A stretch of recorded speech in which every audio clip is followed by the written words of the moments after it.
Posture is critical to a healthy back and spine. Here we're going to review the key postures we use every day and how we can help rebalance and strengthen the lumbar region by correcting our postures. Let's start with standing posture. Problem most people have is called retroversion. This is when the middle and lower back are rounded to the pelvis and the pelvis is tucked in underneath. This results in slumping forward or leaning backward. Retroversion stresses and strains the muscles of the lumbar region. Retroversion also stresses the hamstrings and glutes as they tense up to support the tucked pelvis. Virginia is illustrating retroversion with a rounded back and forward slump. See how this brings the weight forward and stresses the muscles of the back and pelvic region. Now see how easy this can be altered just by bringing the shoulders backward and the butt and pelvis back, aligning underneath the shoulders with a gentle curve in the lumbar region. This is called anteversion, where there is a gentle arch or curve at the base of the spine or pelvic region. Her shoulders are now aligned with her pelvis and her upper back balances the curve. We can see how the legs can now naturally support the pelvic girdle. The head should also align with the line of the pelvis and the legs, with the chin line level with the ground. We can now test and adjust for correcting posture by laying the outside of one hand onto the lumbar region, with the inside of the other hand lightly pressing the abdominals, leaning the shoulders back as we feel the lumbar curve on the back. The abdominal muscles should engage and slightly tighten, and when the arms drop to the sides, the shoulders should remain comfortably aligned with the pelvis and hips. The position can be retested to make sure the pelvis is positioned correctly. Bringing the shoulders back too far can result in additional strain on the muscles, but this can be remedied by looking forward and letting the arms hang comfortably. The cool thing about standing with the correct posture is that balance is improved. This allows greater flexibility and more ability to walk and stand on uneven surfaces. Standing with the correct posture also elongates the spine and repositions all the muscles around the pelvis to better support the sacrum, vertebra, and discs. Sitting comes with some of the same issues. Sitting without maintaining the natural anteverted curve of the spine stresses and strains the erectors, the longissimus, the piriformis, and all the sacral ligaments. This can create muscle spasms. Sitting unevenly in a chair also stresses the lumbar muscles and ligaments further. Here Virginia demonstrates poor sitting posture with the back retroverted and the shoulders forward, the head forward. This puts a lot of stress and strain on those lumbar muscles. It can be corrected quite easily by bringing the shoulders back, bringing the head up, and creating that anteverted, gentle curve in the lower spine. The position can be readjusted by bringing the arms back behind the spine, creating that gentle curve, the anteversion. You can see here how Virginia is establishing that curve until she can maintain the right position, and then she will relax the back. The anti-lever curve is not found through stress or strain, but by finding one's sitting center. Here Virginia demonstrates how to find that anti-lever curve while sitting in a chair. Here the upper back is rested against the top of the chair, and the curve is established by bringing the shoulders back and relaxing the spine. Let's see how this translates to a computer workstation. With the lower back establishing the anteverted angle, the legs are at a 90-degree angle from the hips and the feet are flat on the ground. But a better ergonomic posture would be to lean back to a 130-degree angle, which allows the anteverted position to stay intact while relaxing the upper back muscles. Let's look more closely at these techniques while sitting on a bench. Here's some poor posture made worse by crossing the legs, slumping the shoulders, bringing the head forward. This can put incredible stress and strain on the lumbar region and the pelvis. And when the body is twisted, this can create spasms and cramping along the middle and lower back muscles. It can be corrected quite easily by bringing the shoulders back, sitting correctly, with the seat bones brought towards the back of the chair and the anti-lever position established with the gentle curve in the lower spine. See how the sit position is established. The hands on the back and the abdominal. The abdominals should be slightly engaged, while the back muscles should be loose with the gentle curve established. Here's that position, the sit bones towards the back of the chair. Testing for the curve.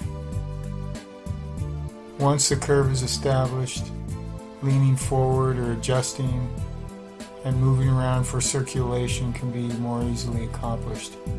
Every once in a while that curve can be tested. Changing positions can be quite easy once that curve is established and maintained. You can see here how the curve is tested and retested. Shoulders are brought back. Once the curve is established, the hands can move around the body. The legs can be crossed. Arms can be brought towards the knees. Testing the curve every so often. Poor walking posture can produce a myriad of tense muscles and ligaments depending upon the gait and walking style. Here we'll illustrate a simple and natural walking technique that'll take pressure off the lower spine and distribute it in a balanced manner. Here we're illustrating numerous walking gaits, most of which translate the impact upon the pelvic girdle and lumbar region. Notice that these walkers have various degrees of retroversion and weak arm motion. This causes an uncomfortable lean forward, putting pressure on the muscles of the lumbar region. Now Virginia is illustrating a poor walking gait. Her arms barely move, her chin is down, her shoulders are hunched over, and she's leaning forward over her pelvis. See how the forward lean produces more hunching and leaning. This is typical among poor walking gaits. Now see how 3 simple adjustments change her entire gait and walking style. She draws back her shoulders, raises her chin, and begins to swing her arms. This naturally lengthens her stride and spreads the impact of her foot landing evenly throughout her body. Notice how her knees bend into the stride and her heels strike the ground first. See how easy it is to correct poor walking gait. Here's the walking technique on concrete. The heels strike the ground first with relaxed arms, swinging forward to lengthen the stride. The chin is up, the shoulders are brought back, leaving the lumbar region anteverted.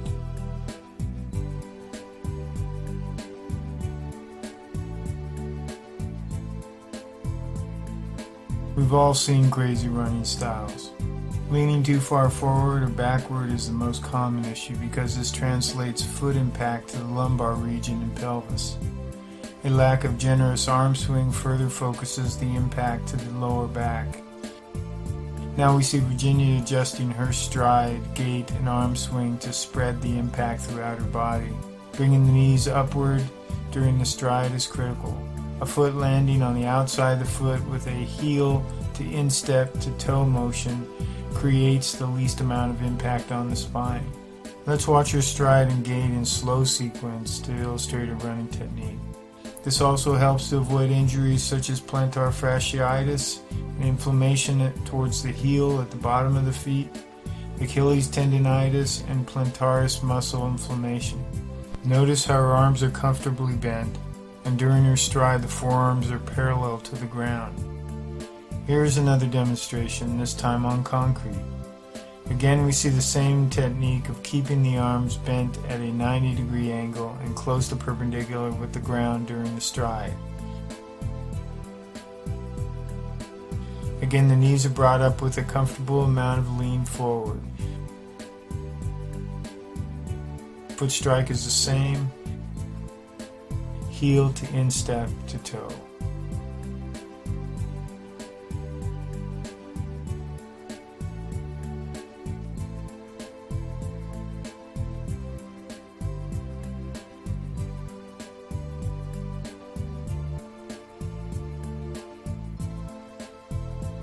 Lifting correctly is a major issue for low back pain. Let's go over some techniques here. Notice the bend with the knees. Here we're illustrating just how far to bring your hands over the knees. Here it is again, bending into the knees, placing down with the bend. Needs to be comfortable, not too far of a bend. See how the spine is anti-levered, kept straight, brought forward.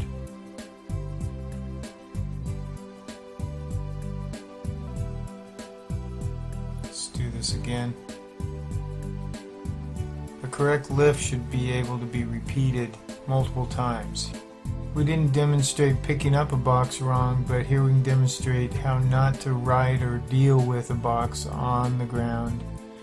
And here's the correct way.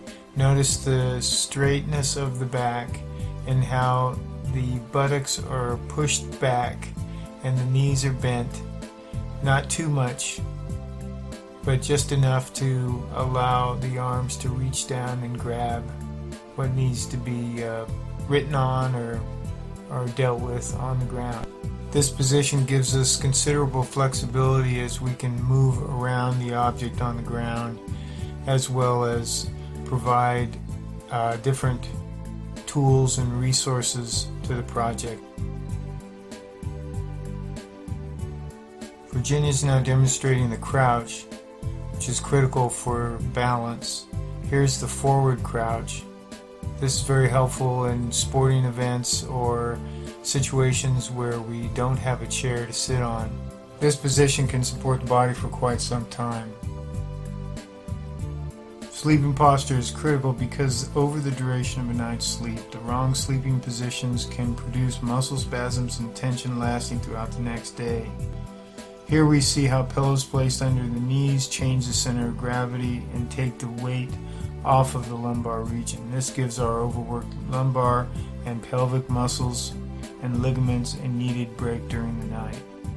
If you're a side sleeper, then putting a pillow between the knees will widen the pelvis and coccyx, allowing the surrounding muscles and ligaments to relax. Trying to sleep on an airplane can cause muscle tension, cramping, and other lumbar issues, especially if the head becomes tilted to the side while sleeping. Best way to sleep on a plane is to lean forward and rest the head against the hands on the tray table in front. This will stretch out the thoracic and cervical regions, keep the spine straight, and also provide a little bit of stretching at the same time. Be careful not to turn the head sideways. You might even have a decent nap and be relaxed when you arrive at your destination. And a relaxed lumbar region offers us the opportunity for a great workout the next day.